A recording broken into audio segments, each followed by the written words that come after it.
સુરતમાં Sheetal photo સ્ટુડિયોના રિસેપ્શનિસ્ટે પરિણીતાને blackmail કરી. અર્જુન કંથારિયાએ પરિણીતા પાસેથી 50 લાખના દાગીના પડાવ્યા, 2,59,000 રોકડા પણ પડાવ્યા અને દુષ્કર્મ આચર્યું. પાલ વિસ્તારની પરિણીતા દુષ્કર્મનો ભોગ બની શીતલ સ્ટુડિયોમાં પરિણીતા દીકરાના ફોટોશૂટ માટે ગઈ હતી. અર્જુનભાઈએ એમને ફરીથી 5,000 રૂપિયા પરત આપી દેવાની વાતે બોલાવી ને એમને પાલ પોલીસ સ્ટેશન હદ વિસ્તારમાં બોલાવી એમની સાથે હોટલમાં લઈ જઈ શારીરિક સંબંધો બાંધેલાની હકીકત આવેલી છે.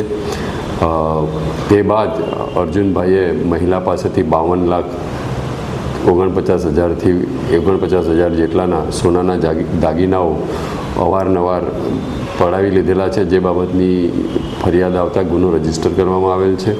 આગળની તપાસ ચાલુમાં છે. આરોપી અટક કરવામાં આવેલ છે. આરોપીના 3 દિવસના રિમાન્ડ મેળવી જે મુદ્દામાલ જે આપવામાં આવેલ છે મહિલા દ્વારા એ કબજે લેવાની કાર્યવાહી હાલ ચાલુમાં છે.